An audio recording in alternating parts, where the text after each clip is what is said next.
yang memang itu dipimpin langsung oleh Presiden sehingga bisa mengecek progres dari setiap menteri dan lembaga. Termasuk karena di sini ada Ibu dari Menteri dari Pariwisata ya. Pariwisata itu penting, tetapi ada beberapa konflik agraria yang diakibatkan oleh pariwisata premium. Anggota KPA ada di Kumodo, Atamodo, Labuan Bajo, kemudian ada juga masyarakat adat di Toba, Danau Toba, itu juga akibat dari pariwisata premium yang itu merampas tanah rakyat. Jadi ini lintas kementerian, harus ada lembaga yang otoritatif, dan kemudian juga kami memohon kepada Bapak Pimpinan DPR agar membentuk pansus reforma agraria, sehingga dengan pansus ini fungsi monitoring, evaluasi dari pimpinan DPR, fraksi, komisi yang sifatnya lintas komisi ini bisa mengecek progres reforma agraria, berapa kasus yang selesai. Karena ini bukan kasuistik Bapak Ibu sekalian. Kalau kasuistik sama aja kayak pemerintahan desa, RT RW ngurusin kasus-kasus.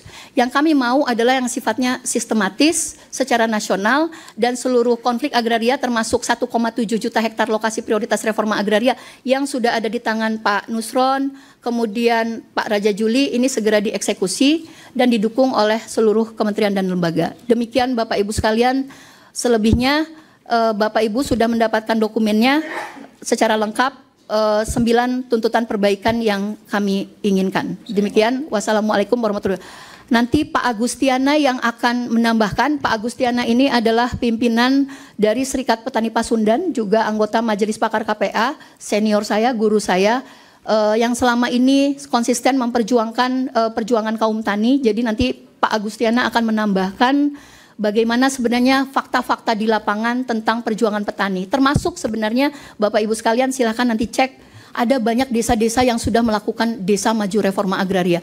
Nggak diakui sama negara, nggak apa-apa. Kami bangun sekolah, kami bangun jalan, kami bangun masjid, musola, karena kita nggak diakui.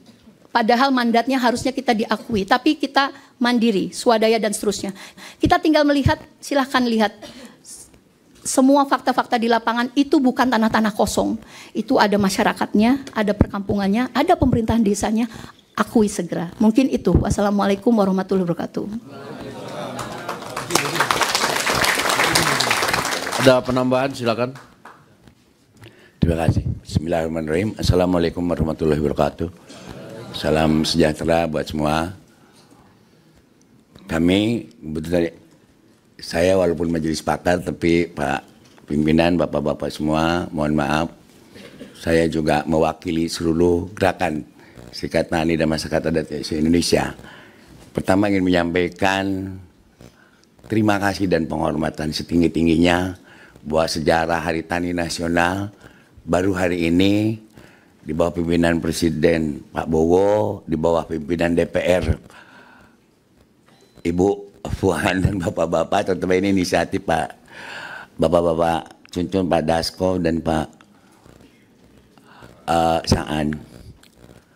Apa yang kedua, kami ingin menyampaikan juga apa yang disampaikan Sekjen SPP ini jangan dilihat sebagai bentuk siapa yang salah, ya Sekjen KPA ini, tapi apa dan bagaimana dari kesalahan itu kita keluar. Karena kami jujur dipesankan, karena memang aksi ini juga di nasional, sangat percaya terutama kepada figur pimpinan Dewan sekarang ini yang merupakan pimpinan yang cukup ideal. Betul nggak Bapak? Betul. Ini yang kedua juga menteri-menterinya juga ideal semua. Pak Nusron buat saya ideal. Pak Jajuli ideal juga. Pak Kepala Desa juga, rajanya Kepala Desa juga ideal. Pak KSP-nya juga ideal ya. Karena mohon maaf saya ini juga aktivis pro demokrasi paling senior ya, yang masih ada tersisa. Jadi saya pendiri Prodem, saya pendiri PUDI, saya pendiri Oposisi Indonesia, saya pendiri Serikat Tani, saya pendiri apapun lah di Indonesia, termasuk pendiri KPA. Pak Cuncun dan Pak Saan juga kenal dekat dengan saya, Pak Dasko juga dekat dengan orang, kedekatan Pak Dasko itu semua orangnya dekat dengan saya, kayak Sagana, Nenggolan dan sebagainya. Artinya saya ingin menjelaskan poinnya adalah representatif kawan-kawan percaya dan berharap kepada apa yang disampaikan tadi harus diletakkan sebagai bentuk kepercayaan dan harapan baru kepada pemerintahan yang baru. Jadi diskusi ini harus diletakkan di situ dulu. Yang ketiga, letakkan sebagai sebuah sejarah baru. Apa yang harus diperbaiki dari masalah yang ada? Masalah yang disampaikan Bu Dewi ini, kalau ngomong detail banyak, nggak cukup 1 hari. Dari harapan yang baru ini, pimpinan yang baru, pimpinan komisi yang baru, Ibu Titik Prabowo juga, alhamdulillah ya, ikut mau jadi anggota DPR gitu ya. Terima kasih, aktif lagi, kita sering ikuti. Semua saya lihat dalam 10 bulan ini baik semua. Ya, terlepas orang menilai, tapi secara objektif masyarakat, makanya kami tidak mau huru-hara seperti orang lain, padahal paling bisa huru-hara kami. Ya, itu dia, yang paling bisa huru-hara kami. Kami di lapangan, kami di apa. Tadi yang ini persoalannya ada beberapa hal yang paling poin. Pertama, sejak tahun 58, negara kita ini merdeka tahun 45. Tapi sumber kekayaan bangsa ini yang diambil dari kolonial baru tahun 58.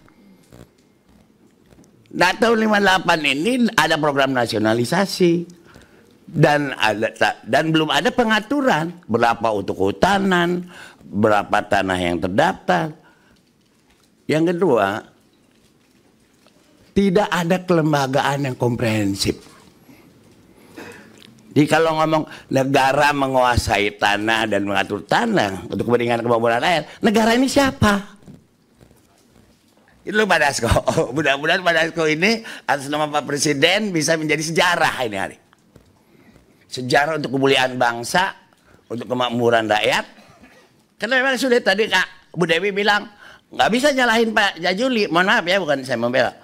Tanah yang diaku perhutani sendiri nggak ada izin Pak. 2 juta 100 hektar yang dibilang tadi sawah itu perhutani. Gimana mau mencoretnya? Izinnya aja nggak ada. Jadi tidak tercatat di BPN, tidak tercatat juga di kehutanan. Pak Nusron mau hebat-hebatan juga nggak bisa gagahan Pak Nusron. Nggak ada izinnya, gimana mau mencabut? Yang dicatat Pak Nusron, yang dikelola oleh BPN itu hanya tanah-tanah yang terdaftar, tanah negara yang terdaftar dan tanah milik yang terdaftar. Bukan begitu Pak Nusron? Ya? Di luar itu nggak bisa. Pak Nusron gagah, di bawahnya mogok, nggak akan mungkin bisa. Kedua, Pak Jajuli baik kehutanan. Kehutanan sendiri, mohon maaf Pak pimpinan Dewan. Sampai hari ini setelah putusan MK dulu ya, kawasan kelola kehutanan itu didasarkan penunjukan. Tapi setelah putusan MK nomor 3 tahun 2011 nomor 35 harus dikukuhkan. Sementara putusan MK sendiri harus dikukuhkan ini dari penunjukan pengukuhan, peraturan pemerintah seperti apa, undang-undangnya seperti apa, lembaganya seperti apa, kerjanya seperti apa, nggak jelas sampai hari ini. Sehingga sulit juga apakah Pak misalkan tadi harus dilepaskan. Bagaimana melepaskan Pak Antoni? Pak Antoni sendiri belum berpijak di atas tata kuasanya yang memiliki legal yang jelas. Ini jadi persoalan. Jadi terima kasih sangat di luar ekspektasi Pak Bapak Dasko bisa mengundang beberapa komisi yang lain dan kementerian yang lain. Sehingga ini tidak salah paham. Jadi ini kita tersesat magis semua. Nah oleh karena itu mungkin yang disampaikan tadi komite ini yang digas oleh Dewan melalui Pak Presiden ya tidak diserahkan kepada KSP agar para pemimpin bangsa bapak-bapak ini yang sudah baik Demi Allah Pak Nusron ya, saya menganggap Anda baik kok. Jadi tidak semua ya, jadi menganggap semua pemimpin pemerintah ini baik yang sekarang ini. Ya, ingat saya ini ketua oposisi, saya subversi terakhir. Ya, jadi kalau ngomong kritis saya paling kritis. Jadi saya pendiri Forkot, saya pendiri apalah ya. Jadi cuma setan Malaka kata orang, nggak pernah muncul. Jadi sebaliknya kembali kembali tadi, kalau saya katakan baik, poinnya baik. Nah, kalau saya katakan ada harapan, syarat untuk menuju harapan ada. Tinggal bagaimana secara bersama-sama, bukan mencari yang salah, tapi bagaimana ini bisa terjadi. Terutama kendalinya setelah GBHN di zaman Ibu Titi, bapaknya Ibu Titi sudah tidak diberlakukan lagi. Jadi nggak jelas arah pembangunan agraria ini kemana. Berapa hektar, juta hektar luasannya di mana untuk investor, biar nggak berebut. Berapa hektar untuk kawasan lindung, berapa hektar untuk pembangunan desa, berapa hektar untuk pembangunan pangan. Sampai hari ini nggak bisa, belum ada orientasinya. Gitu Pak Saan ya. Jadi sulit, siapapun menterinya akan terpasung kalau apa yang disampaikan Bu Dewi ini tidak akan bisa selesai kalau tidak membuat sebuah lembaga, apakah namanya badan atau komite yang lintas sektoral, tapi tidak mencari siapa yang salah dulu. Di mana letak kesalahan ini? Karena tadi siapakah yang mengontrol kehutanan misalkan Pak Jajuli nggak bisa mengontrol itu, dijual belikannya tanah 2 juta 1 hektar kawasan hutan yang diaku perhutani, padahal tidak ada izin dari manapun, karena asmabul nuzul perhutani ini adalah bagian daripada mandat mengurus kekayaan PT Jatibrip, bukan urus tanahnya. Ya, tanah-tanah hutan cadangan yang ditanam Jati, Pinus, Mahoni untuk distor pada negara yang tadinya perusahaan Belanda. Begitupun PTPN. PTPN itu bukan milik BUMN. Menteri Agraria sulit katanya, karena itu aset negara. Bukan. Asal muasal PTPN adalah awalnya tanah perkebunan Belanda dinasionalisasikan, yang kalau dibagikan ke rakyat bisa jadi perang. Tahun 58 di bawah Perdana Menteri. Cuman pengalihannya pada Dasko tidak pernah ada sampai sekarang berita acaranya. Berapa harus di-store? Tanahnya harus menjadi aset negara. Kekayaan milik segenap bangsa, bukan milik Menteri BUMN. Ya. Jadi kekayaan yang milik BUMN itu tanaman teh, tanaman karet, gitu. Yang pada tahun 58 masih dalam bentuk tanaman yang kalau diberikan kepada rakyat juga percuma, nggak bisa. Nah itu intinya yang menurut saya. Jadi mohon maaf memang kalau Bu Dewi menggebu-gebu karena memang setiap hari ditekan dari bawah. Ya, bagaimana ini kerjanya KPA? Bagaimana buat apa ada konsorsium begitu? Dan kami juga Presiden siapa tadi katanya ada gugus tugas. Gugus tugas ada Perpres, nggak bisa jalan. Karena balik lagi, misalkan ke BPN, BPN harus menyelesaikan sengketa perhutani. Gimana? Kehutanan sendiri setelah putusan MK. Mohon maaf Pak Jajuli, jangan-jangan yang Bapak berikan itu salah. Nanti bisa jadi korupsi kemudian hari. Karena belum dikukuhkan. Lembaga pengukuhannya seperti apa? Nggak ada. Terus kontrol BPN salah. Dan BPN bisa, ini PTPN, aset negara. Gimana? Nggak berani, walaupun tanah itu udah gamblung itu liar, Perpres. Nih, aku bertanya, celakanya BPN nggak pernah nanya, perhutani mana bukti lu? Nggak ada itu. Di sini hadir komisi berapa? 4. Komisi 4 juga gak pernah nanya, mana bukti lu perhutani 2,5 juta hektar, lu jual-jualin di Kerawang jadi kawasan industri. Kapan? Nggak ada Pak, saya penjarakan kalau ada izin perhutani menguasai tanah, apalagi menjual beli tanah. Kedua BUMN, PTPN tadi. PTPN seolah-olah aset BUMN sehingga BPN takut dianggap merusak aset negara milik Kementerian BUMN. Nggak ada itu. Karena tidak ada penlegasiannya. BPN sendiri akhirnya kalau takut-takut sendiri oleh takutnya takut magis. Ya kan Pak, takut magis, belum berani coba. Ayo. Polisinya juga magis. Asal karena BPN tidak terdaftar oleh BPN. BPN udah jelas, ada pepresnya lagi percepatan tanah reforma agraria, pendistribusi dari dana PTPN. Tapi nggak berani karena takut digugat. Nah ini yang menurut saya di samping kebetulan ada Bapak KSP yang baru juga bisa membantu gagasan-gagasan yang baru, ya, membuat sebuah lembaga yang baru. Mari mencari apa yang terbaik dari masalah ini. Yang menurut saya adalah tadi ada lembaga yang mengevaluasi secara komprehensif. Ya. Tadi KLHK kata orang sudah menguasai 71% kawasan daratan. Itu penunjukan Pak, bukan pengukuhan. Pengukuhannya sampai hari ini belum pernah ada. Nah dibuatkanlah, tolong usulkan oleh KSP apa lembaga pengukuhannya, bentuknya apa, seperti apa. Terus tanah-tanah yang 2.100.000 hektar di Jawa yang konversi produksi harusnya domainnya ada di BPN. Saya angkat BPN untuk berani ngambil ekspansi, gak berani. Mohon maaf Pak, saya satu-satunya organisasi yang berhasil terus dapat sertifikat, berhasil terus menguasai tanah. Rebut aja, tapi akhirnya saya berpikir secara ketatanegaraan tidak disiplin, tidak mendidik bangsa dan negara. Cara berpikirnya merebut tanah, mereclaiming tanah, menguasai tanah berarti mengikuti prinsip-prinsip ideologi, pelaksanaan konstitusi, bahkan pelaksanaan teologi, pelaksanaan akidah saya gitu. Dan pelaksanaan aturan.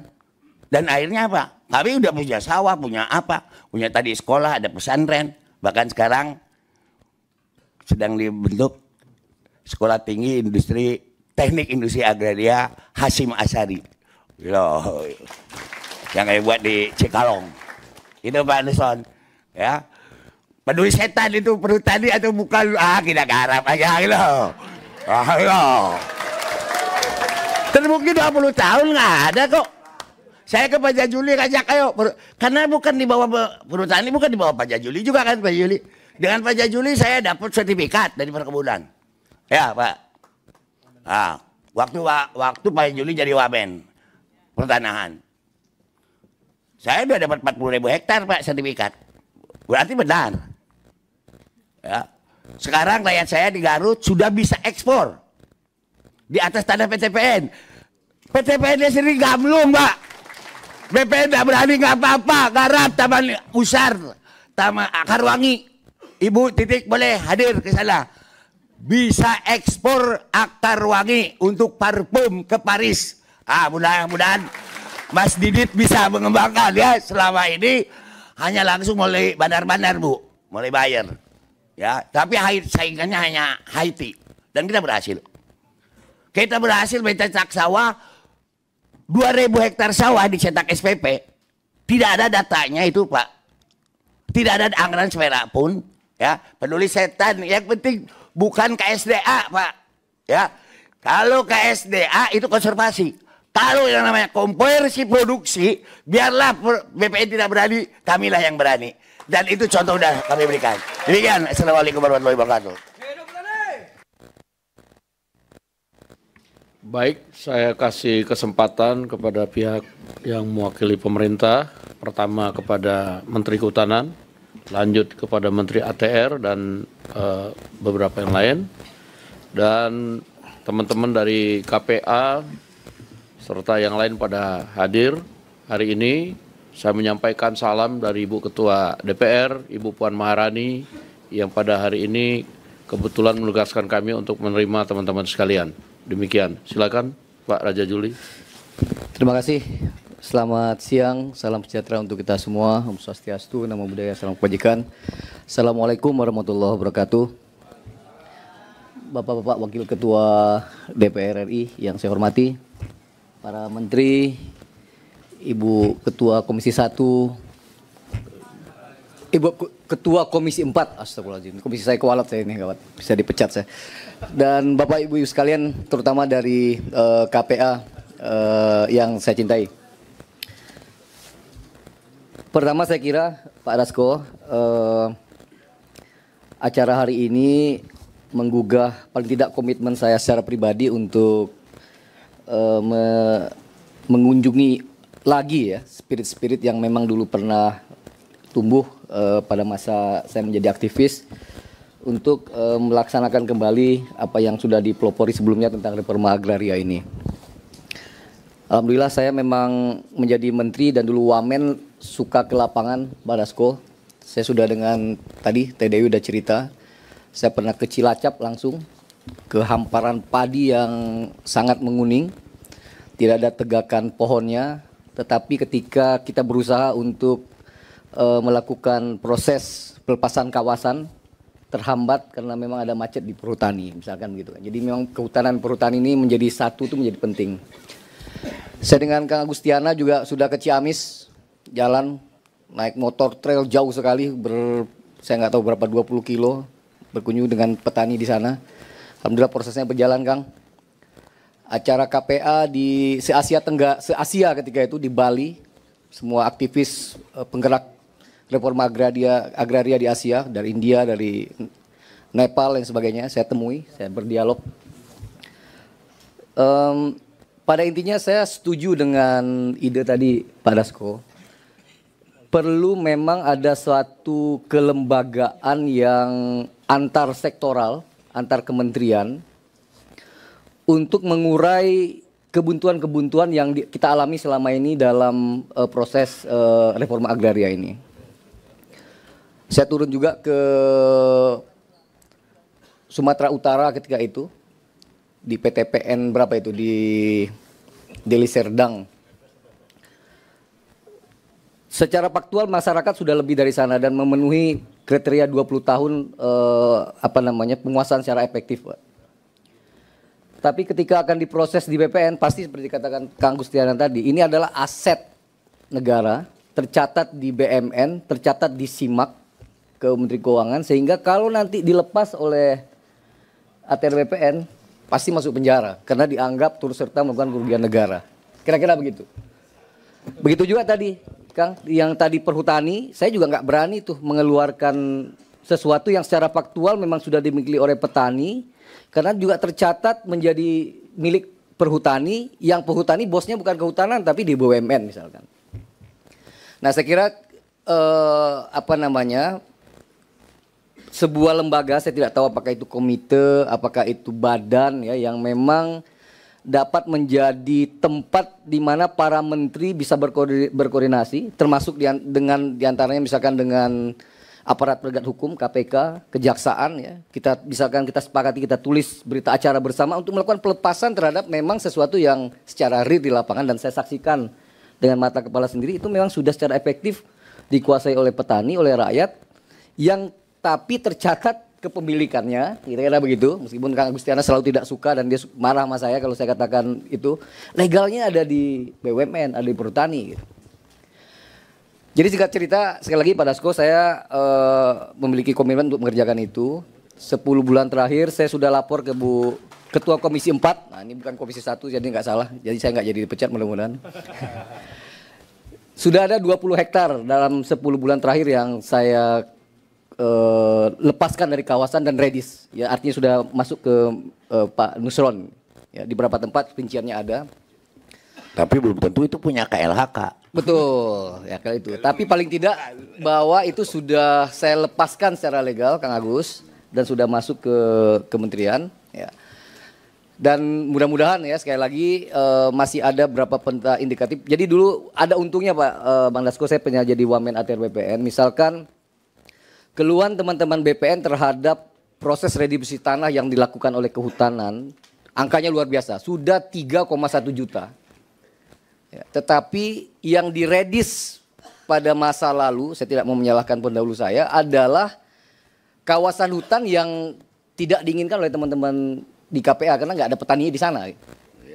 Jadi petaninya ada di lokasi B, tetapi pelepasan kawasannya di kawasan B dan C. Sehingga ya ketika Pak Nusron mau menerbitkan sertifikat reduksi tanah, tidak ada pemohonnya. Siapa yang mohonnya? Yang ada di gunung sebelah mana gitu. Nah saya kira saya dengan Pak Nusron laporan sekaligus ke Pak Dasko. Karena saya beruntung pernah menjadi Wamen ATR BPN. Saya memahami kegalauan kedua institusi ini. Saya sudah nulis MOU dengan Pak Nusron. Ya, MOU yang ini selalu menjadi masalah terutama di Komisi 4 yang selalu ditanyakan oleh Bu Alin, juga Pak Rajif ya teman-teman semua. Banyak sekali desa di tempat beliau yang desa definitif sudah ada gereja, ada masjid, ada sekolah, tapi itu masih masuk dari dalam kawasan. Nah ini saya kemarin sudah bicara juga per telepon dengan Pak Dasko misalkan ya. 25.000 desa Pak Dasko se-Indonesia yang diklaim dalam kawasan hutan, tapi belum tentu itu kawasan hutan. Saya sudah sampaikan kemarin ke Pak Alex juga Wakil Ketua, salah satu cara yang relatif efektif adalah dengan perubahan tata ruang di provinsi. Ketimbang kita lepaskan secara parsial, Kang Agus, ya. Per desa, per ini, waktunya terbatas, orang terbatas, anggaran terbatas. Tapi kalau ada revisi tata ruang di provinsi diajukan oleh gubernur, nanti ada linsek, lintas sektor termasuk di kehutanan, di berbagai sektor yang terkait, akan bisa menentukan bahwa desa-desa definitif ini yang secara de facto sudah dikelola oleh rakyat, ya itu bisa diredis karena itu nanti misalkan di tata ruangnya sudah disebutkan sebagai perumahan, perkebunan, dan lain sebagainya. Nah, saya kira data ini, saya sangat familiar dengan ini, Pak Dasko, data yang diberi Pak Dewi ini, saya dulu waktu di BPN juga membuat satgas khusus dengan KPA. Ya. Ini bagian dari effort kita, meskipun saya nggak tahu dinilai oleh Teh Dewi berhasil atau tidak, tapi saya bikin satgas, ya, yang secara reguler kita bertemu dan coba selesaikan beberapa persoalan. Dulu dibuat 20 besar di mana, ya, sampai saya keliling kemana-mana untuk juga melakukan melihat langsung lah di lapangan apa yang terjadi. Tapi memang satgas ini juga nggak cukup Bang, karena memang hanya di ATR BPN gitu. Masuk ke kehutanan, nah saya udah nggak bisa apa-apa. Masuk ke BUMN saya udah nggak bisa apa-apa. Gitu. Jadi kalau ada satu lembaga atau apapun namanya, ya, saya kira ini akan betul-betul bisa mempercepat apa tadi yang dituntut oleh teman-teman KPA. Makasih. Assalamualaikum warahmatullahi wabarakatuh. Pak Nusron. Terima kasih Pak Ketua. Assalamualaikum warahmatullahi wabarakatuh. Ibu Kartika yang kami hormati beserta teman-teman dari KPA, Bapak Agustiana, cuma tidak segagah 25 tahun yang lalu yang saya lihat.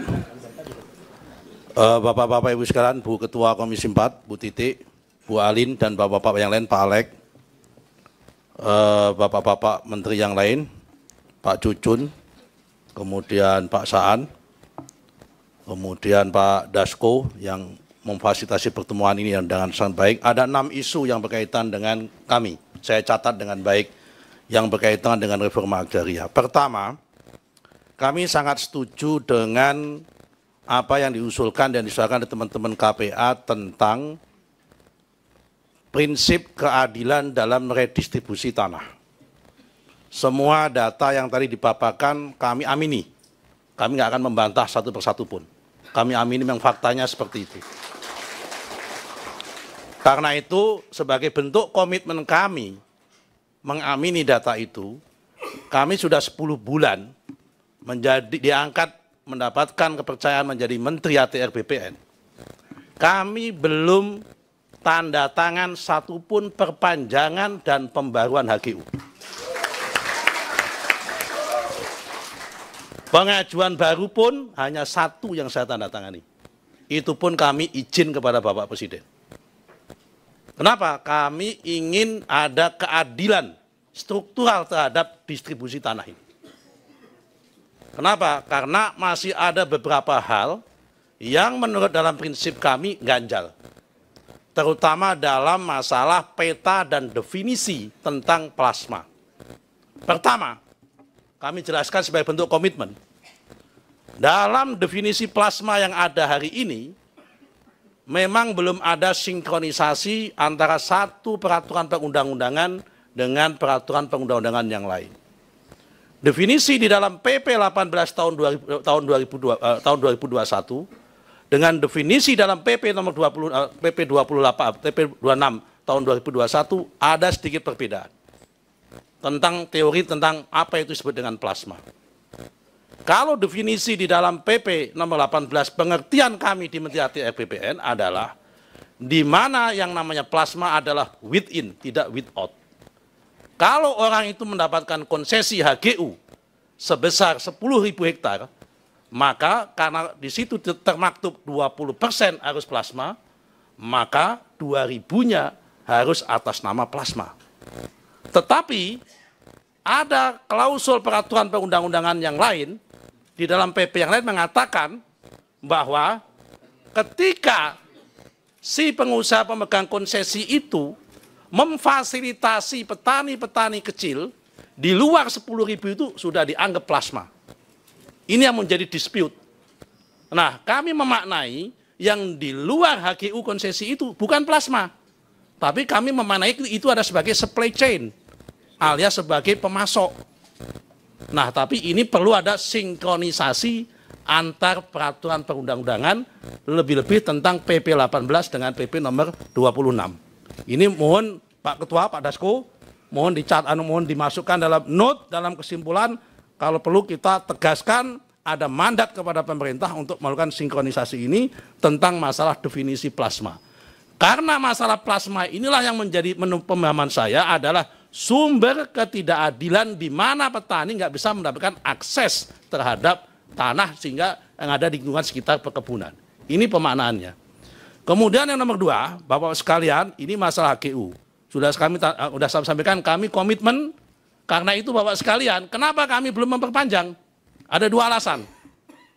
Pertama, karena kami menghormati kerja teman-teman di Satgas PKH. Supaya peta mana yang hutan, mana yang tidak hutan, ini jelas dulu.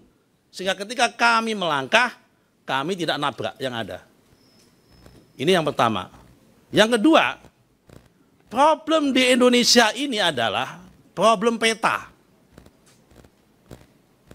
Saya ngomong apa adanya di sini. Kenapa? Peta di Indonesia, peta yang ada hari ini masih menggunakan peta data satelit. Yang itu dasarnya atau akurasinya, ukurannya, zoomingnya 1:1 juta. Tidak akan pasti akan ada bias karena 1:1 juta. Nah, apa yang membuat kita supaya menjadi efektif adalah one map policy. 1:5.000. Di dalam one map policy yang sudah jadi baru Sulawesi. Karena itu kalau kami hari ini diminta untuk pemetaan, mana yang kaplingan Sulawesi, mana yang tidak, di Sulawesi, yang hutan, mana yang tidak di Sulawesi, kami pastikan kami bisa pertanggungjawabkan dengan tingkat akurasi yang tinggi. Tapi kalau di provinsi yang lain, karena zoomingnya masih 1 juta, sangat berat. Karena itu Bapak sekalian, kami akan bekerja sambil menuntaskan peta. Hari tahun ini, Sulawesi kami kerjakan bersama tim kehutanan.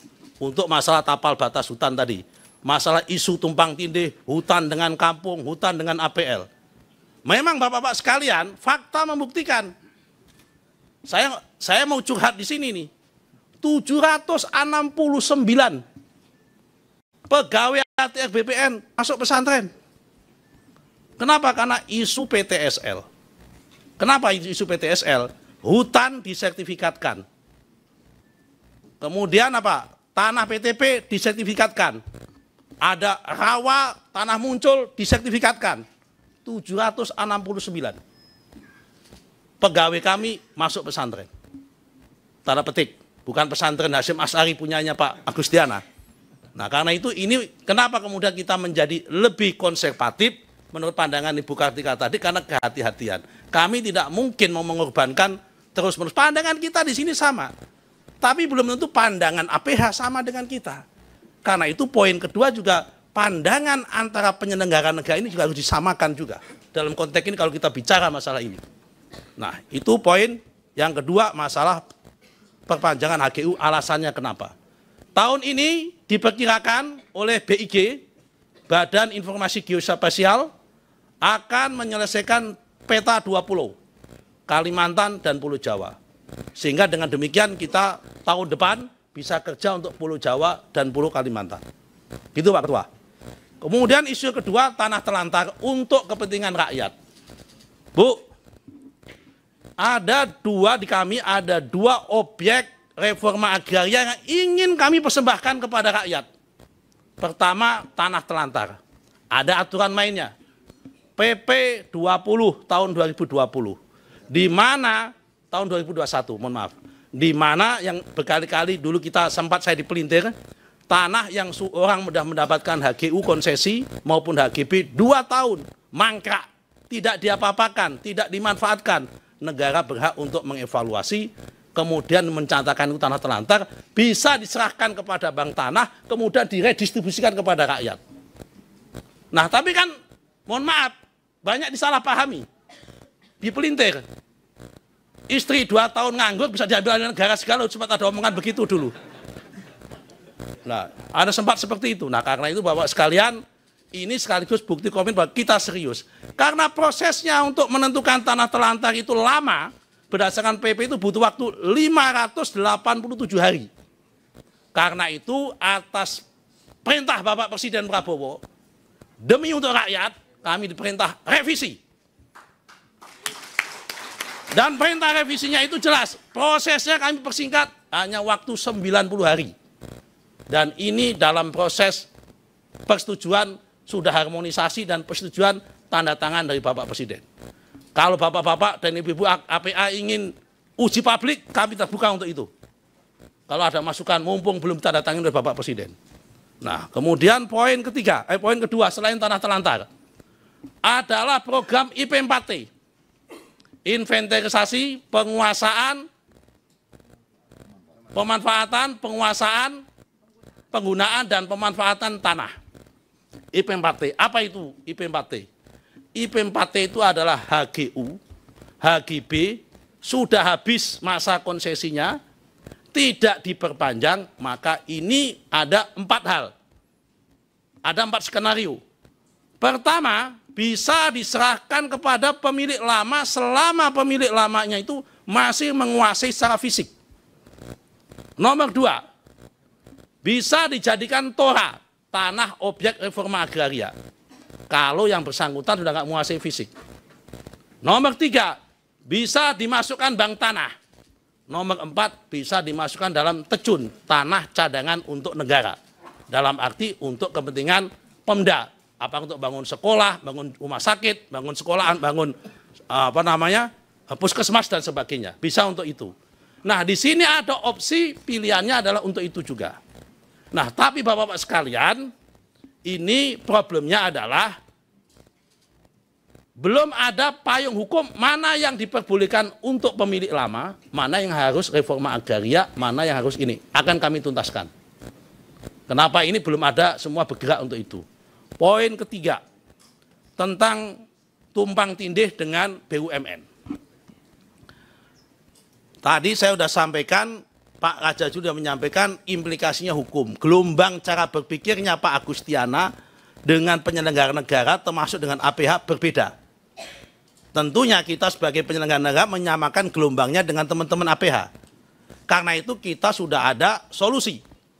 Tapi solusi ini sedang kita tawarkan kepada bapak-bapak, terutama pada Serikat Petani. Saya sudah konsultasi publik di Jember sama di Malang.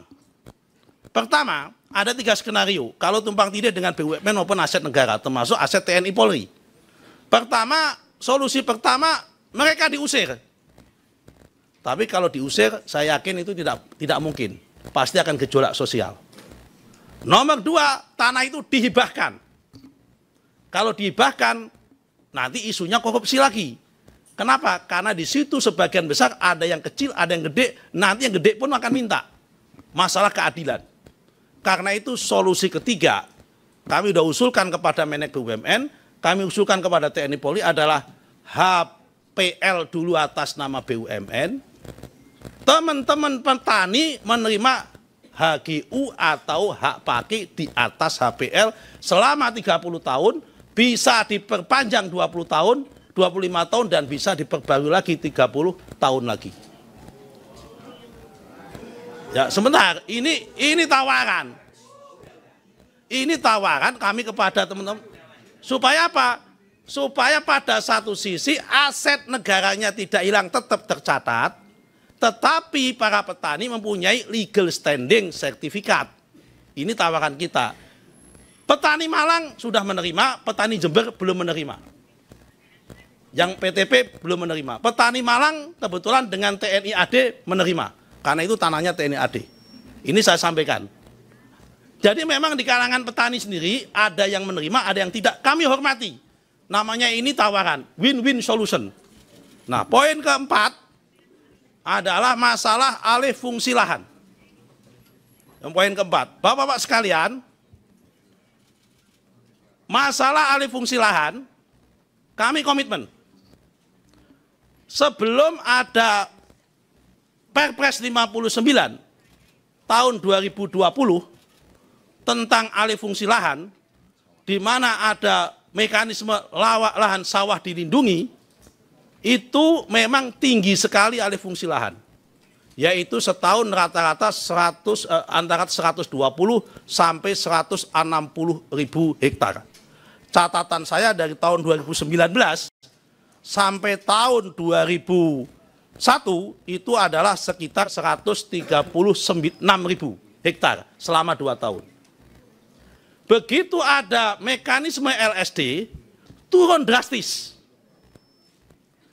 Kenapa? Turun drastis, tinggal 5.600 hektar selama tahun 2021, 22, 23, 24, dan 25 ini. 5.600 berarti rata-rata 1 tahun hanya 1.000 hektar. Nah, kenapa? Karena begitu ada Perpres alih fungsi lahan ini, pengendaliannya di tackle pusat. Tanda tangan alih fungsi lahan. Terutama yang 8 provinsi. Nah, karena yang sudah diverifikasi, sudah ada mekanisme LSD. 12 provinsi belum, sedang menunggu proses. Masih di daerah masing-masing. Masih kewenangan bupati. Itu pun Bapak-bapak sekalian, demi Astacita dan demi Perpres 12 tahun 2025 tentang rencana pembangunan jangka menengah, di mana dalam Perpres di situ ditetapkan bahwa LP2B, lahan pangan dan pertanian berkelanjutan, wajib 87% dari total LBS atau lahan baku sawah, menurut Perpres. Data hari ini sudah di angka 89% LP2B kita. Itu pun dari 89%, seandainya yang hari ini fisiknya sawah, tetapi dalam rencana tata ruang wilayah kabupaten, kota maupun provinsi sudah diperuntukkan untuk tidak sawah, kita anggap hilang semua, tinggal 71%. Jadi ini kita sudah lampu merah alih fungsi lahan. Karena itu Bapak-bapak sekalian, apa yang kami lakukan? Mulai bulan ini, kami sudah teken surat kepada semua bupati se-Indonesia, izin Pak Dasko, kami moratorium alih fungsi lahan yang fisiknya sawah, meskipun tata ruangnya sudah tidak lagi digunakan untuk sawah. Kami moratorium tidak boleh dialih fungsikan. Meskipun secara undang-undang dan peraturan harusnya tata ruang itu menjadi panglima, menjadi acuannya. Demi Astacita ketahanan pangan. Untuk selanjutnya, kami akan mengundang, kami bersama Mendagri, bersama dengan Menteri Pertanian, akan mengundang semua bupati, semua wali kota dan semua gubernur, untuk apa? Untuk menyesuaikan dan mengubah RT RW-nya yang hari ini fisiknya masih sawah, tetapi di dalam RT RW sebelumnya sudah digunakan untuk tidak sawah. Demi untuk kepentingan ketahanan pangan, untuk apa? Menjaga 87% dari total LBS menjadi LP2B. LP2B dari total LP2B dari 87% dari LBS. Saya kira ini penjelasan kami clear Pak Agustiana untuk komitmennya bersama-sama. Jadi gelombang kita sama, tinggal mungkin jalannya berbeda. Kami jalannya menggunakan peraturan dan kebijakan yang tertib, ya kan? Pak Agustiana menggunakan cara kami lama. Juga nggak anarkis, aturan kita yang ngomong. Pak Agustiana menggunakan cara lama, Ya kan, cara kita di jalan dulu begitu. Pak Nusron, kita juga merefer ke kebijakan juga, Pak. Oke. Masalahnya kebijakan ini banyak yang kontradiksi. Makanya kita rapikan, Bu, kita harmonisasi. Ya kan, tadi saya akui juga soal plasma kan ada kontradiksi tadi. Makanya kita rapiin, kita harmonisasi dulu, Bu. Yang terakhir soal kelembagaan, kalau memang mau direvisi Perpres 62 tentang GTRA, kami juga setuju saja. Tinggal bagaimana kelembagaan apa nanti yang ditunjuk untuk menjadi lead-nya dan koordinatornya kami serahkan sepenuhnya nanti. Biar akan diatur. Saya kira itu jelas dari kami. Terima kasih Pak Ketua. Assalamualaikum warahmatullahi wabarakatuh. Baik, terima kasih. Dari Menteri Desa. Baik, terima kasih. Bismillahirrahmanirrahim. Assalamualaikum warahmatullahi wabarakatuh. Salam sejahtera buat kita semua, Pak Pimpinan Rapat, Pak Prof.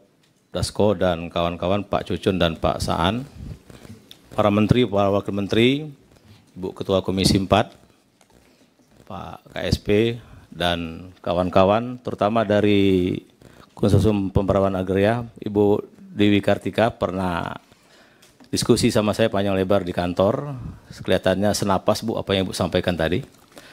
Jadi pimpinan kami sampaikan dari data kami, memang data bisa diperdebatkan Pak Agus ya, bahwa kalau data kami sekarang hampir 3.000 desa itu masuk dalam kawasan hutan. Artinya desanya kawasan hutan semua. Bayangkan ini Pak Dasko, desanya penduduknya ada, KTP-nya ada, ikut pemilu, tapi desanya kawasan hutan semua. Diklaim kawasan hutan. Ya, ya begitu, kira-kira begitu. Contoh yang paling dekat ini dengan Jakarta, yaitu Desa Sukawangi. Nggak jauh dari kita ini, dekat Jonggol sana, 100% desanya itu kawasan hutan, Pak Dasko. Dan mereka nggak bisa nggarap apa-apa, kalau nggarap ditangkap. Sudah 4 orang yang ditangkap. Kemudian ada hampir 16.000 desa yang ada di berhimpitan dengan hutan, Bu Dewi. Artinya ini rumah mereka, belakang rumahnya ini Pak Dasko sudah hutan. Jadi mereka nggak bisa nggarap, bahkan untuk nyari lahan kuburan pun nggak bisa, Pak. Ini banyak laporan ke kami. Nah, oleh karena itu apa yang disampaikan oleh Bu Sekjen, saya kira senapas dengan kami. Dan yang paling memilukan kita, Bapak Ibu, pimpinan rapat, ada 2 desa sekarang di Bogor, di Kecamatan Sukamakmur, yaitu Desa Sukamulya dan Sukaharja, lagi dilelang Pak Dasko. Desa ini berdiri tahun 1930 sebelum merdeka, tapi ketika tahun 80 ada salah satu perusahaan Gunung Makmur apa itu mengagunkan tanah ke bank. Ini kredit macet, ternyata tanah itu tanah desa. Dan sekarang sedang dipasang pelangnya. Saya kira ini DPR bersama pemerintah harus ambil sikap Pak Dasko. Tidak boleh di negeri ini yang 80 tahun Indonesia merdeka ada desa yang dilelang, Pak. Sekali lagi mereka ikut pemilu, ada KTP-nya dan ada dana desanya Pak Dasko. Jadi dari 680 triliun 10 tahun dana desa itu mereka juga dapat kucuran.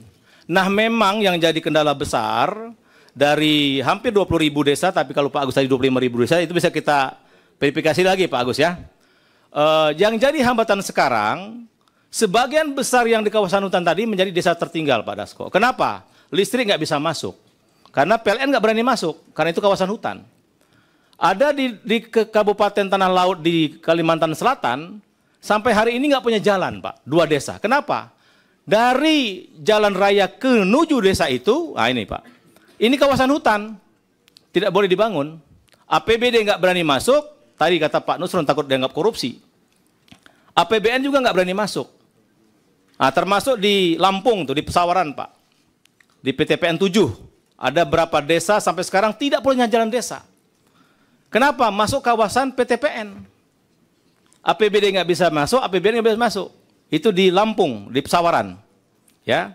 Nah, jadi oleh karena itu, menurut kami agenda hari ini yang diinisiasi oleh Prof. Dasko, saya kira sangat strategis, kita selesaikan secara komprehensif ini, dan kami laporkan Pak Pimpinan DPR bahwa kami tanggal 16 September kemarin, semua sudah kami paparkan karena kami diundang oleh Komisi 5 untuk rapat kerja khusus membahas desa dalam kawasan hutan. Nah, ini ada kesimpulan rapatnya. Kesimpulan rapatnya itu sepakat Komisi 5 dan Kementerian Desa itu untuk mengeluarkan semua desa yang dalam kawasan hutan itu dikeluarkan dari kawasan hutan, Pak. Karena mereka tidak bisa bersertifikat. Contoh, saya pernah ke Desa Tepian Langsat 8 jam dari Samarinda, saya nginap di situ. Sebelum Indonesia Merdeka sudah ada kampung itu, tapi sampai sekarang mereka tidak bisa melakukan sertifikat. Semua di situ masih masuk kawasan hutan. Akhirnya listrik nggak bisa masuk, sinyal nggak ada. Kemudian ya sangat prihatin, Pak. Ya, oleh karena itu, menurut kami ini mungkin tadi kata Pak Raja Juli Antoni kalau diselesaikan secara masing-masing kementerian mungkin sulit, ya kan? Karena akan ada tabrakan-tabrakan. Mungkin kami usulkan di forum yang terhormat ini dengan kepiawaian Prof. Dasko, saya kira perlu kita mengambil langkah taktis strategis sehingga terutama desa, Pak. Jadi hampir 25 juta orang yang tersasar akibat masuk dalam kawasan hutan ini. Dan rata-rata mereka miskin karena tidak punya infrastruktur dasar, pendidikan dasar, kemudian yang lain-lain. Nah, oleh karena itu kami berharap konflik yang ditampilkan oleh Ibu Dewi Kartika tadi itu segera kita akhiri. Karena itu ada rakyat di desa semua, dan mereka sebenarnya tidak banyak yang dituntut, Pak. Cuma kadang-kadang cari makan, tapi menggarap belakang rumahnya karena kawasan hutan ditangkap, banyak di penjara, Pak. Hampir 1.000 orang sekarang yang dipidana. Nah, oleh karena itu, sekali lagi kami sudah rapat dengan Komisi 5, kesimpulannya sudah jelas, mudah-mudahan ini bisa ditindaklanjuti oleh pimpinan DPR dan tentu oleh pemerintah, sehingga nanti akan ada payung hukum, ada produk hukum, yang bisa menyelesaikan semua persoalan tentang desa dalam kawasan hutan. Saya kira itu dari kami, Pak Prof. Dasko. Insya Allah forum ini akan menjadi legacy kita buat rakyat terutama yang di desa, Pak. Insya Allah kalau ini kita selesaikan berarti jumlah desa tertinggal di Indonesia bisa kita hilangkan. Karena sampai sekarang masih ada sekitar 10.000, Pak. Desa tertinggal yang nggak punya listrik, nggak punya PLN, nggak punya sinyal. Bayangkan 80 Indonesia merdeka, kita masih punya seperti itu, Pak. Saya kira kewajiban kita yang diberi amanah sekarang untuk menyelesaikan itu semua dan kita bisa kalau ada kemauan dan kita secara bersama-sama. Terima kasih. Wassalamualaikum warahmatullahi wabarakatuh. Baik, terima kasih. Jadi kalau tadi lihat kita dengar ada 2 desa yang mau dilelang. Saya pikir di sini ada pelaksana tugas Kementerian BUMN. Saya pikir itu mungkin bank-bank itu di bawah Himbara. Nanti tolong dicek, Pak Doni. Sama nanti tolong coba disampaikan beberapa carut marut ini kan karena perhutani. Kami cek tadi bahwa Direksi Perhutani sampai dengan sekarang masih kosong. Kira-kira kapan itu mau diisi itu? Kira-kira kapan, Pak? Supaya masalah-masalah ini kan bisa cepat tertanggulangi. Minggu depan? Oke, jadi minggu depan komposisi Direksi Perhutani sudah ada ya? Oke, baik. Terima kasih. Mungkin dari yang lain, Kementerian Pariwisata, ada yang mau disampaikan? Ya, Assalamualaikum warahmatullahi wabarakatuh. Selamat siang.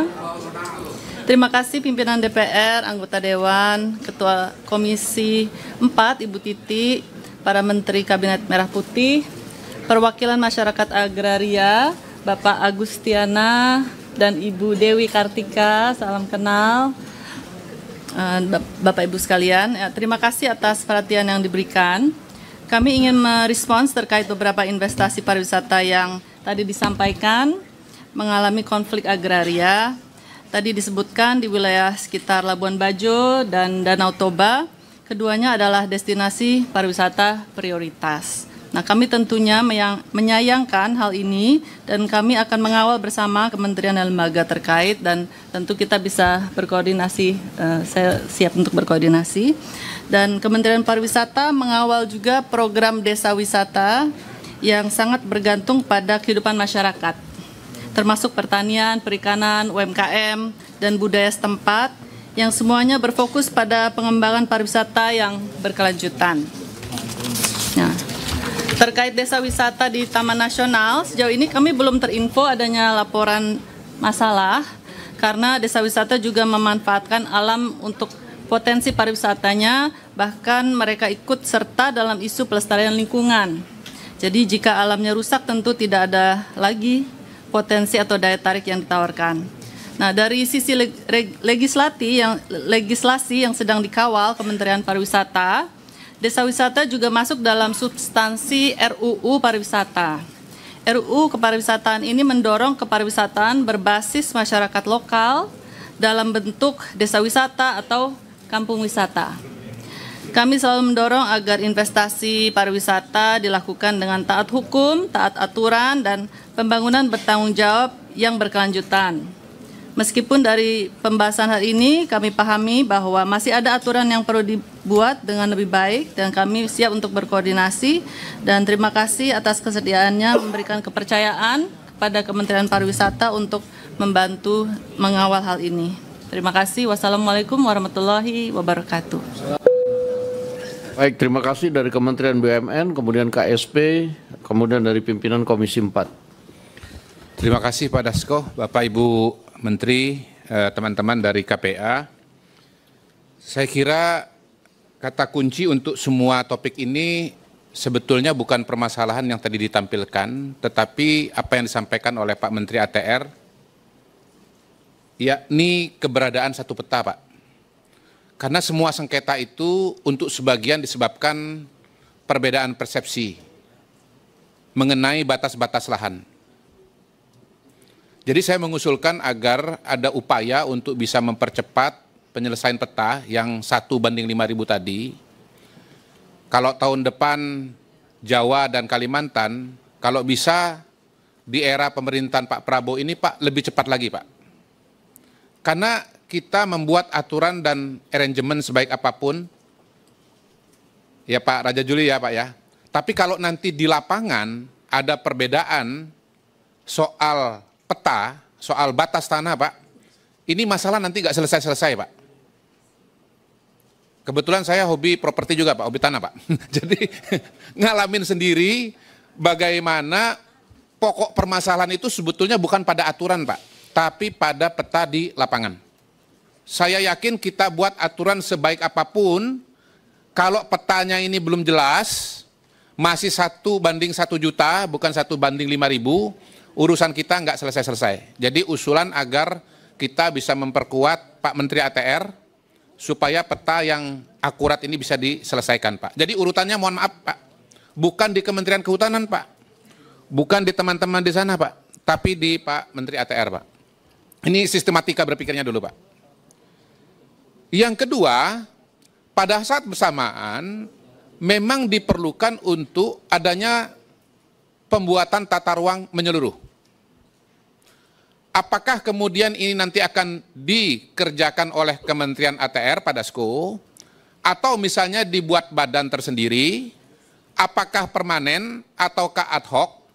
Intinya setelah kita punya peta Bu, kita harus punya tata ruang.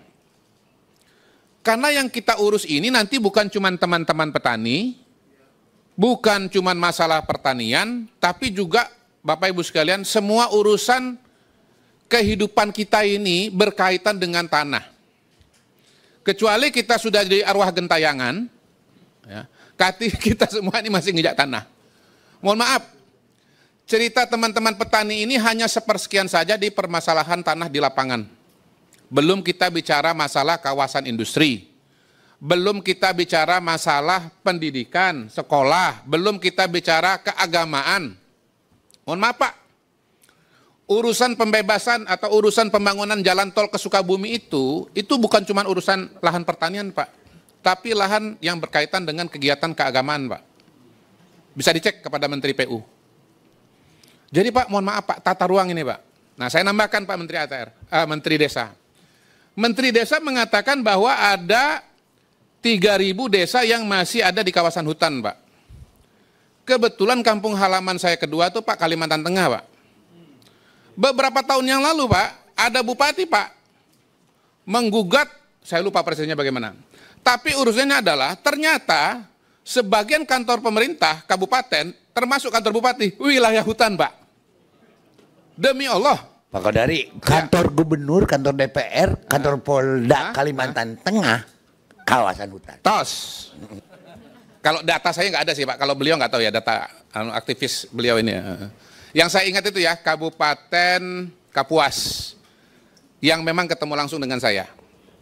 Jadi jangankan petani Pak, bupati pun juga sebetulnya ngeluhnya sama Bapak. Ya. Itu Pak Dasko. Jadi permasalahan tata ruang ini permasalahan yang basic banget di kita. Bukan hanya masalah pertanian, tetapi semua urusan ada di situ Pak. Jadi setelah peta Pak, logika berpikirnya adalah tata ruang Pak, kita bereskan Pak.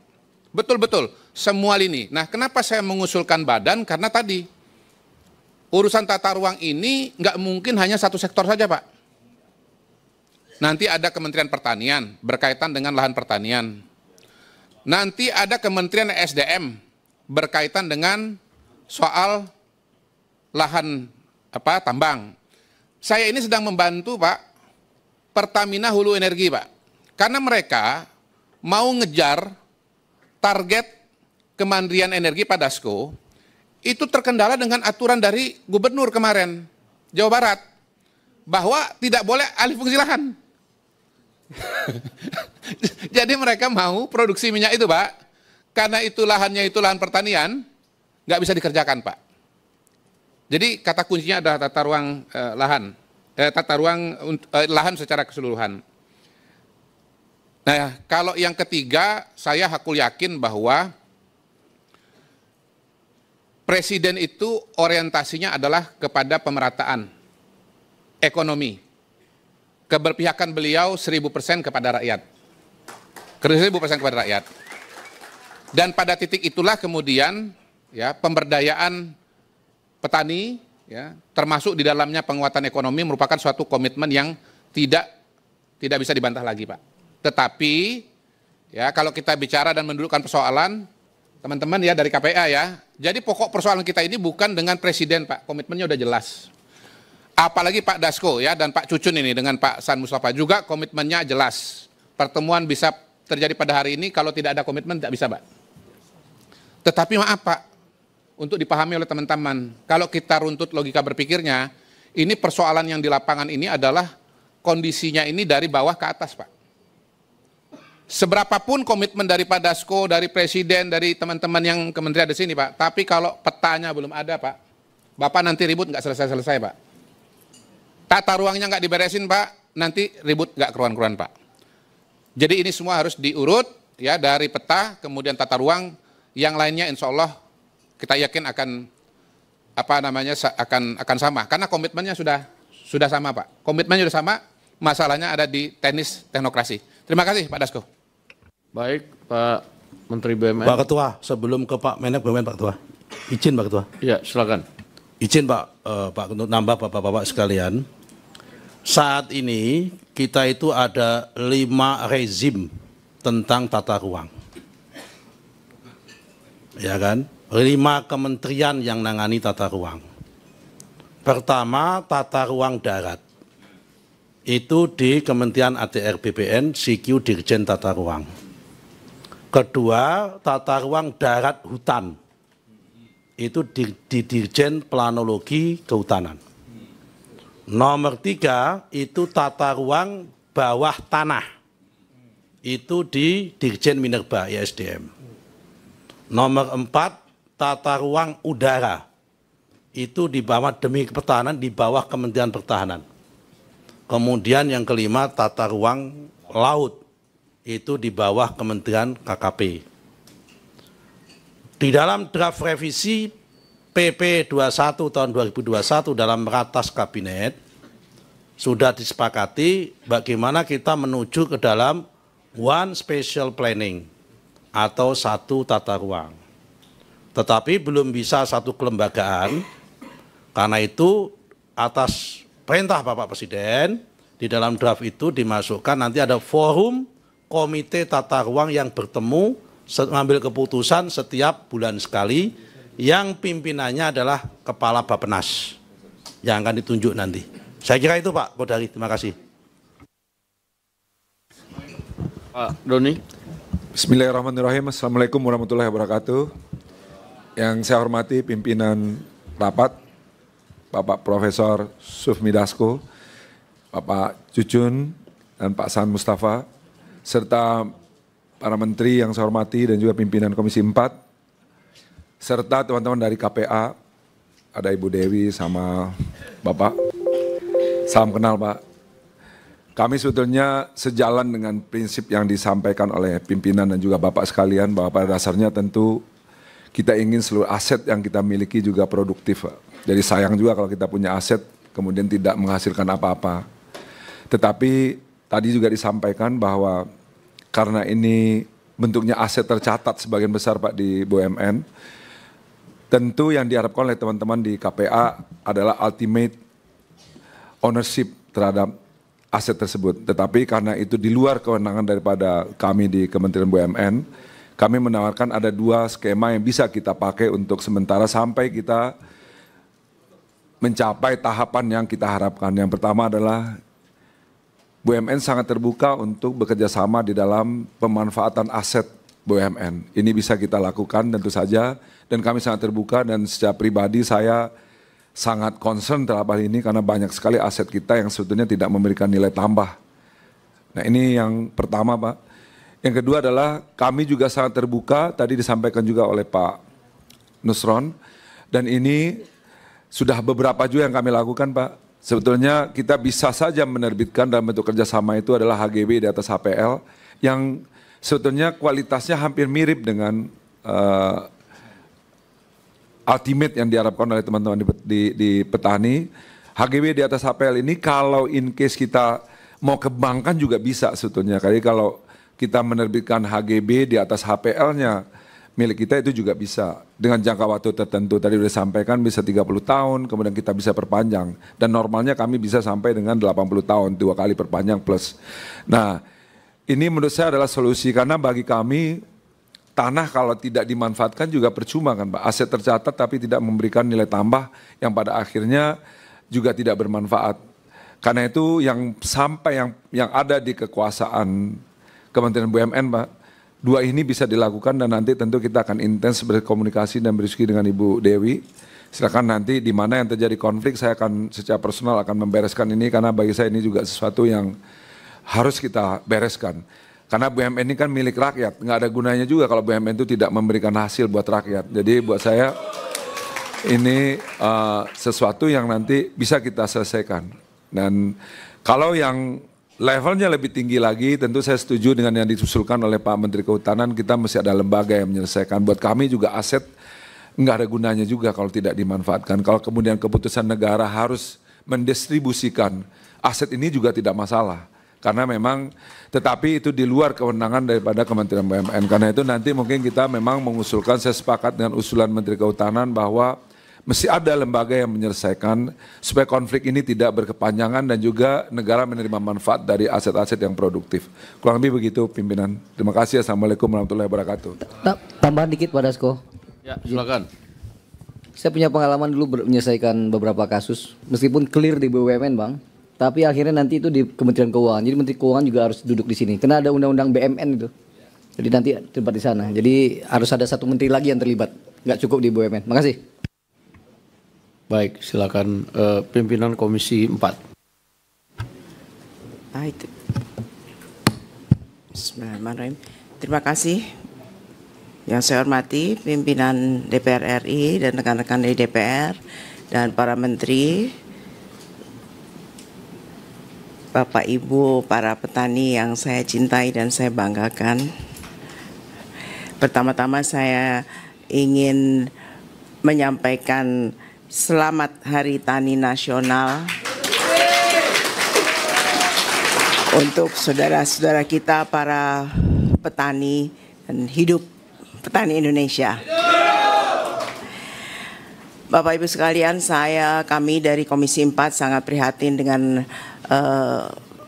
masalah reformasi agraria ini yang sudah bertahun-tahun terkatung-katung. Untuk itu kami dari Komisi 4 mendorong agar DPR bisa membentuk pansus mengenai masalah reformasi agraria ini.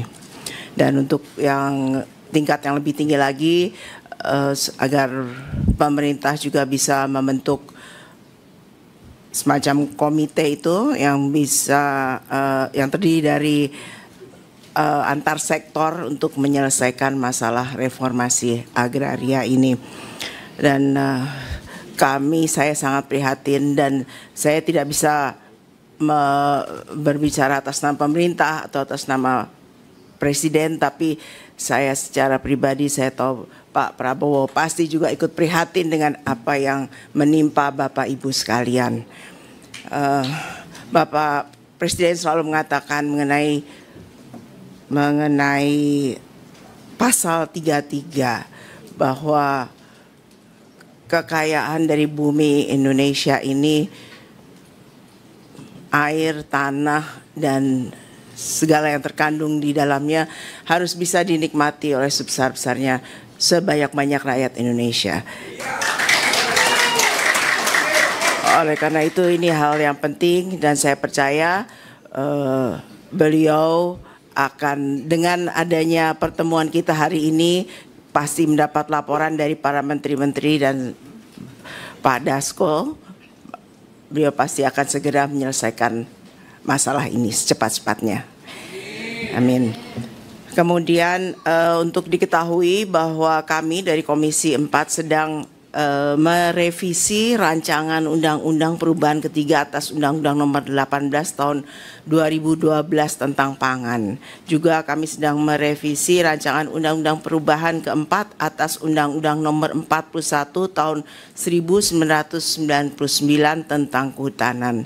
Jadi kami mohon masukan juga dari rekan-rekan semuanya, bisa keluhan-keluhan apa yang bisa dimasukkan dalam undang-undang ini, revisi ini, supaya kita bisa masukkan bahwa dan undang-undang ini bisa bermanfaat untuk masyarakat semuanya dan tidak perlu ada revisi-revisi lagi karena kita sudah mendapatkan masukan-masukan dari berbagai pihak.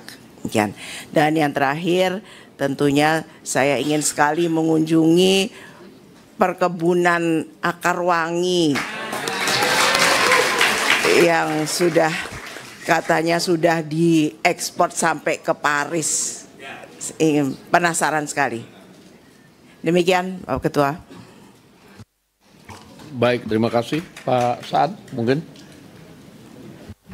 Ya, makasih pimpinan DPR, nih para menteri dan terutama Ketua Komisi 4 dan dari KPA, SPP ini yang sudah hadir di Hari Tani Nasional ini. Yang pertama saya ingin menegaskan bahwa terkait dengan soal komitmen ya, saya rasa komitmen apa yang disampaikan oleh kawan-kawan dari KPA, Konsorsium Pembaruan Agraria maupun SPP, Kang Agus, Mbak Dewi, Kang Yudi, dengan kami di DPR ini sama. Kita ingin apa yang menjadi persoalan-persoalan yang ada di petani, masyarakat yang ada di desa, ini bisa terselesaikan dengan baik dan cepat. Kenapa? Saya ingin menyampaikan beberapa hal. Yang pertama terkait dengan soal keadilan dan kepastian, kepemilikan dan penguasaan atas tanah bagi rakyat ini kan menjadi sangat penting. Ini penting, kepastian dan keadilan. Kenapa? Karena secara sosiologi, konflik, persoalan tanah ini akan menjadi persoalan klasik yang memang tidak akan pernah selesai, selalu ada. Kenapa? Karena dari jumlah tanah kita ini kan nggak akan bertambah, yang ada berkurang. Tapi kebutuhan akan tanah dari waktu ke waktu itu kan akan meningkat terus. Tadi kebutuhan untuk pembangunan, negara perlu membangun, butuh tanah. Korporasi butuh tanah. Kepemilikan kepentingan pribadi butuh tanah.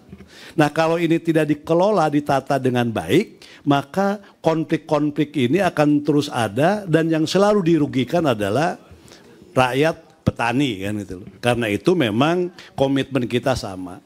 Nah, yang lebih penting juga selain komitmen kita yang di sini sama, bagaimana kita bisa menyelesaikan, melaksanakan apa yang menjadi komitmen, keberpihakan, dan kemauan Presiden kita, Pak Prabowo, yang selalu dalam setiap kesempatan itu mengutip pasal 33 Undang-Undang Dasar.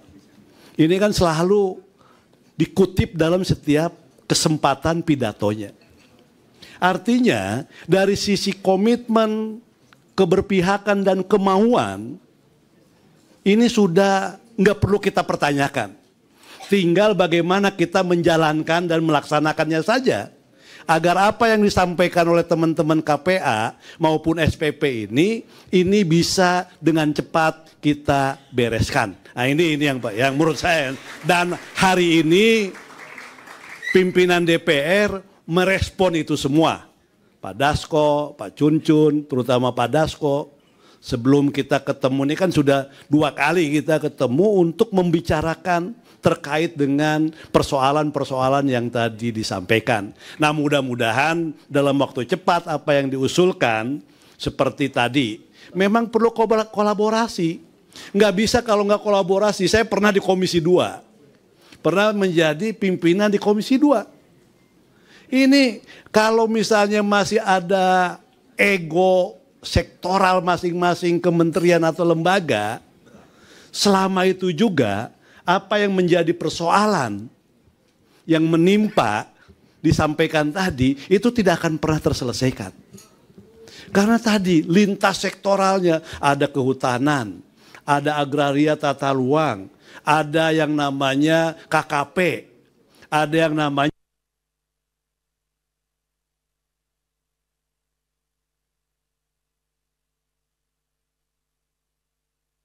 menyelesaikan ini nanti Pak Dasko yang akan menyampaikan kepada kita semua. Jadi sekali lagi saya DPR sekali lagi berterima kasih kepada semua pihak. Mudah-mudahan Hari Tani ini, Hari Tani Nasional ini menjadi momentum dan sejarah awal kita menyelesaikan terkait dengan berbagai persoalan yang ada. Terima kasih. Assalamualaikum warahmatullahi wabarakatuh. Pak Cucun. Baik, terima kasih. Assalamualaikum warahmatullahi wabarakatuh. Pimpinan Pak Prof. Dasko, Pak Saan, pimpinan Komisi 4 dan seluruh anggotanya, para mitra menteri, sahabat-sahabat dari KPA, senior Kang Agus, terima kasih sudah hadir di Gedung Rakyat di Senayan. Saya itu 2014 sampai 2018 di Komisi 4. Problematika yang dibahas pada hari ini itu sebenarnya sudah mungkin sebelum 2014 sudah diperjuangkan oleh KPA. Tapi hari ini momentum yang luar biasa di Hari Tani Nasional. Mudah-mudahan apa yang diinginkan diperjuangkan oleh teman-teman sahabat-sahabat semua ini terkabul semuanya. Terutama ini betul Pak Kodari tadi, Kodari. Saya merasakan Pak, sejak di Komisi 4 tahun 2014 itu, bicara satu peta ini udah kita minta Pak. Dari sejak Menteri Kehutanan pendahulunya Pak Raja Juli ini, satu peta. Pak Nusron bicara apa petanya beda dengan kehutanan. Peta di Pak Nusron yang dibikin nanti tidak diakui oleh kehutanan. Makanya saya juga barusan udah bisik, Prof, ini problematikanya di peta. Itu. Urusan nanti tata ruang segala macam menyusul. Kalau petanya sudah clear, tidak ada lagi ego sektoral antara Kementerian Kehutanan, Kementerian ATR BPN, dan petani juga akan merasakan nanti menerima kalau ini sudah keputusan daripada keputusan kolektif antara eksekutif dan legislatif, keputusan bersama berupa rule, aturan yang akan dipakai untuk tata kelola negara kita ini.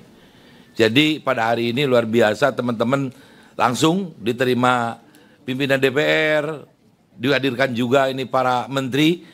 Insya Allah perjuangannya berhasil dan semangat semua. Jangan ada tadi undang-undang pangan lagi direvisi tapi paradok pangan Bapak Ibu sekalian yang berjuang untuk memberikan makan di Indonesia tapi kesejahteraannya tidak diperjuangkan. Terima kasih semuanya. Assalamualaikum warahmatullahi wabarakatuh. Ini sejarah Pak Dasko.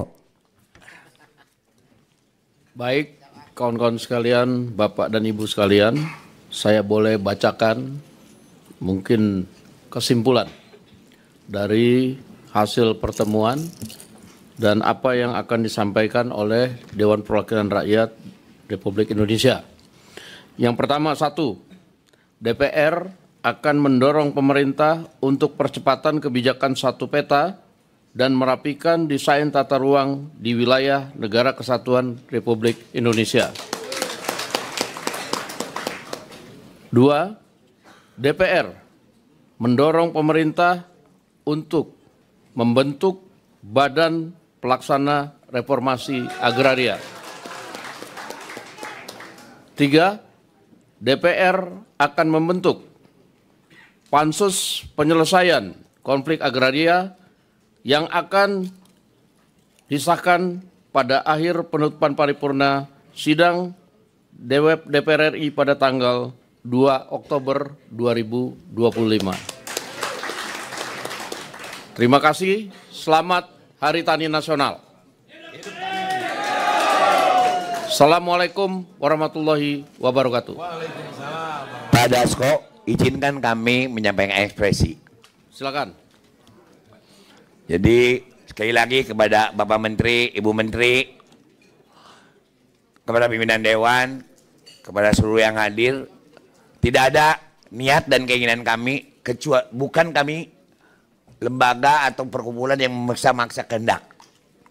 Tapi kami ingin juga memaksa-maksa melanggar aturan. Juga memaksa-maksa di luar batas kemampuan. Tapi apa yang kami tuntut adalah suatu keharusan yang memang bisa dikerjakan dan bisa dilakukan. Dan hari ini, terutama buat saya, 30 tahun berjuang, pertama ada DPR, saya pertama aksi ke DPR.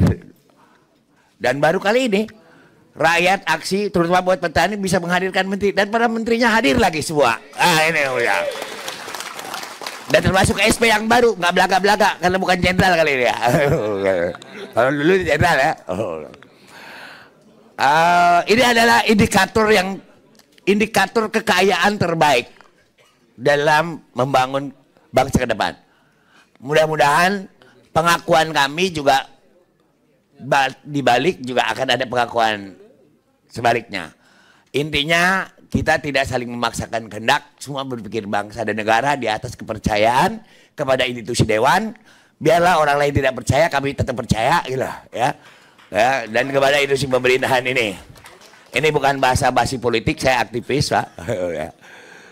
Jadi sekali lagi ini adalah kekayaan semua dan ini akan kami sampaikan ke semua supaya bisa bersabar, mudah-mudahan kelembagaan ini segera dibentuk, tadi kolaboratif dan bersama-sama. Demikian, assalamualaikum warahmatullahi wabarakatuh. Bapak Dasko, izin pimpinan, ya. Silakan.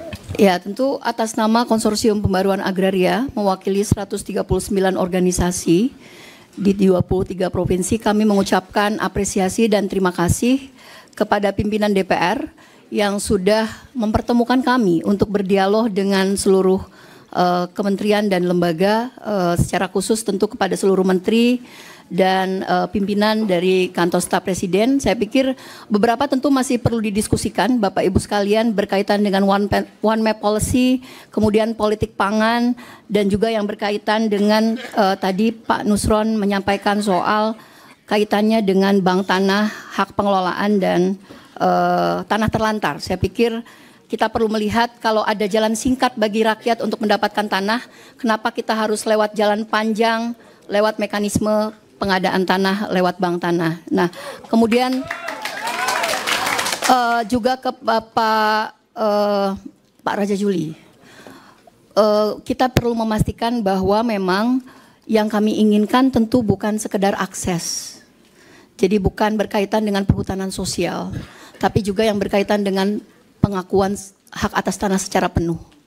Jadi kalau misalnya kampung-kampung, desa-desa, tanah pertanian produktif itu ada manusianya, ada perkampungannya, sebaiknya segera dikeluarkan. Karena memang tadi seperti yang disampaikan oleh Pak Agustiana, sudah ada putusan MK 45, sudah ada Undang-Undang Kehutanan bahwa pengukuhan kawasan hutan itu harus melewati 4 tahapan. Dan mayoritas klaim-klaim kawasan hutan itu hanya lewat penunjukan saja. Jadi ini yang harus dikoreksi oleh negara, dan kemudian saya mengapresiasi respon positif dari Bapak Pimpinan DPR semuanya terhadap aspirasi kami yang berkaitan dengan bagaimana strategi kita untuk mempercepat reforma agraria dengan membentuk badan pelaksana termasuk pansus reforma agraria dan penyelesaian konflik agraria. Selebihnya kami sangat terbuka untuk berdiskusi dan menindaklanjutinya. Terima kasih Bapak Ibu sekalian. Dan satu yang sebenarnya ini menjadi aspirasi kami, Hari Tani Nasional ini adalah berdasarkan Kepres dari Presiden Soekarno. Yang ini ditetapkan sebagai Hari Tani Nasional. Tapi selama ini kami merasa bahwa kementerian dan lembaga yang berkaitan dengan reforma agraria termasuk Kementerian Pertanian tidak pernah merekognisi Hari Tani Nasional. Untuk itu kami mengharapkan agar 24 September ditetapkan sebagai Hari Nasional, Hari Tani Nasional sesuai dengan cita-cita para pendiri kita di masa yang sebelumnya. Terima kasih. Wassalamualaikum warahmatullahi wabarakatuh. Mbak Titik, kami undang, semua menteri kami undang. Tanah-tanah kami itu bukan tanah kosong. Ribuan jutaan orang ada di sana. Ada banyak sekolah, ada tempat ibadah, ada tanah-tanah pertanian, ada lumbung pangan. Jadi kami sangat terbuka, ada wisata rakyat juga. Kami terbuka, silakan lihat realitanya di lapangan. Menurut saya bukan sekedar peta. Peta penting Bapak. Peta penting, tapi kenyataannya bukan hanya soal peta, tapi bagaimana misalnya peta rakyat juga direkognisi, tidak hanya peta kementerian, kemudian juga tadi political will dan konsistensi dari semua menteri untuk memastikan memang reforma agraria ini tidak lagi menjadi gula-gula manis sampai dengan nanti pemerintahan Prabowo berakhir. Kita masih harus aksi ke jalan dan merasa resah karena memang pasal 33 tidak kunjung dijalankan. Wassalamualaikum warahmatullahi wabarakatuh. Jadi Pak Khodori, petanya itu peta rakyat juga harapan rakyat itu dipetakan gitu, sama dengan keinginan Anda kan? Ya paham. Ya, yang dikhawatirkan oleh Bu Dewi, peta rakyatnya jangan hilang. Ya, atas nama DPR dan pimpinan DPR, kami mengucapkan terima kasih khususnya kepada kawan-kawan dari KPA, Serikat Petani yang mewakili sekian banyak organisasi kerakyatan, dan juga kepada para menteri, wakil menteri, dan juga KSP, dan pimpinan Komisi 4, dan anggota Komisi 4, dan semua hadirin yang hadir. Sekali lagi kami mengucapkan terima kasih, dan tadi Pak Dasko sudah menyampaikan terkait dengan apa yang disampaikan, itu sudah direspon. Insya Allah ini akan bisa berjalan dengan baik, dan kami di DPR tentu berkomitmen untuk menjalankan ini semua. Jadi sekali lagi terima kasih, dan akhiri Assalamualaikum warahmatullahi wabarakatuh. Doa basaan, doa dan foto bersama dengan kami. Ya. Bapak Dasko, kami mau menyerahkan data 1,7 lokasi prioritas reforma agraria.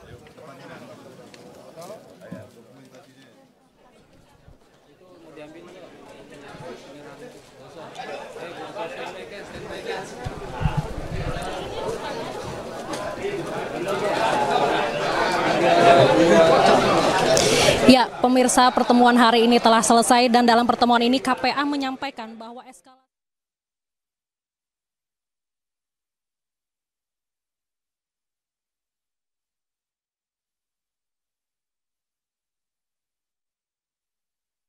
Pemirsa, itu tadi merupakan audiensi dari perwakilan massa buruh tani yang diterima oleh pimpinan DPR dan juga sejumlah Menteri Kabinet Merah Putih dalam rangka Hari Tani Nasional. Dalam kesempatan ini, sejumlah organisasi Serikat Petani dan Konsorsium Pembaruan Agraria menyampaikan sejumlah tuntutan, yaitu mulai dari penyelesaian konflik agraria, kemudian juga untuk mempercepat penyelesaian konflik agraria dan juga redistribusi tanah, dan juga terkait dengan revisi sejumlah undang-undang, kemudian juga terkait dengan pengalokasian tanah perusahaan perkebunan dan kehutanan sebagai tanah objek reforma agraria dan sebagainya. Dan dari hasil audiensi tersebut yang diselenggarakan tidak hanya dengan DPR RI, kemudian juga dengan Menteri ATR BPN Nusron Wahid, Menteri Kehutanan Raja Juli Antoni, Menteri Desa PDTT Bapak Yandri Susanto, kemudian juga hadir Menteri Pariwisata Widianti Putri, lalu Kepala Staf Presiden M. Kodari, Pelaksana Tugas Menteri BUMN Doni Oskaria. Diperoleh kesimpulan bahwa DPR akan mendorong pemerintah untuk kebijakan satu peta atau one map policy. Kemudian juga DPR akan mendorong pemerintah untuk membentuk Badan Pelaksana Reformasi Agraria. Selanjutnya DPR akan membentuk Pansus Penyelesaian Konflik Agraria, di mana ini merupakan sejumlah jawaban dari tuntutan yang disampaikan oleh sejumlah serikat petani dan juga konsorsium pembaruan agraria, yang mana pada Hari Tani Nasional ini Serikat Petani menggelar unjuk rasa di depan gedung DPR RI dan juga di Monas. 6 tuntutan utama yang disampaikan oleh Serikat Petani Indonesia diantaranya adalah mempercepat penyelesaian konflik agraria dan redistribusi tanah, serta hentikan segala bentuk kekerasan dan kriminalisasi dalam proses penyelesaiannya. Kemudian mengalokasikan tanah perusahaan perkebunan dan kehutanan sebagai tanah objek reforma agraria. Revisi Perpres Percepatan Reforma Agraria agar sejalan dengan agenda kedaulatan pangan dan peningkatan kesejahteraan petani dan masyarakat desa. Kemudian juga Serikat Petani Indonesia meminta agar sejumlah undang-undang direvisi seperti Undang-Undang Pangan untuk mewujudkan kedaulatan pangan, Undang-Undang Kehutanan untuk mendukung reforma agraria, Undang-Undang Koperasi untuk memperkuat koperasi petani, dan juga mendorong pembentukan Undang-Undang Masyarakat Desa. Serikat Petani Indonesia juga menuntut untuk Undang-Undang Cipta Kerja dicabut karena dinilai memperlebar ketimpangan agraria, menghambat kemandirian ekonomi, dan juga meningkatkan ketergantungan pangan dari impor. Serikat Petani Indonesia juga mendorong pembentukan Dewan Nasional Reforma Agraria dan Dewan Nasional Kesejahteraan Petani. Berdasarkan hasil audiensi yang dilakukan antara Serikat Petani Indonesia bersama Konsorsium Pembaruan Agraria dan juga pimpinan DPR RI, diantaranya Sufmi Dasko Ahmad, Saan Mustafa, dan Cucun Ahmad, beserta sejumlah Menteri Kabinet Merah Putih, didapatkan kesimpulan bahwa DPR akan mendorong pemerintah untuk kebijakan satu peta, kemudian mendorong pemerintah untuk membentuk Badan Pelaksana Reformasi Agraria, dan juga DPR akan membentuk Pansus Penyelesaian Konflik Agraria.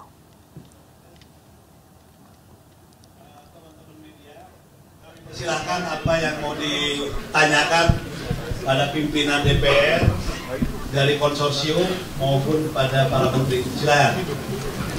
Mulai dulu.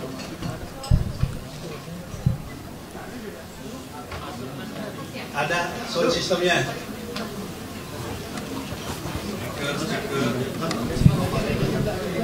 Pakai mikrofon yang sana aja.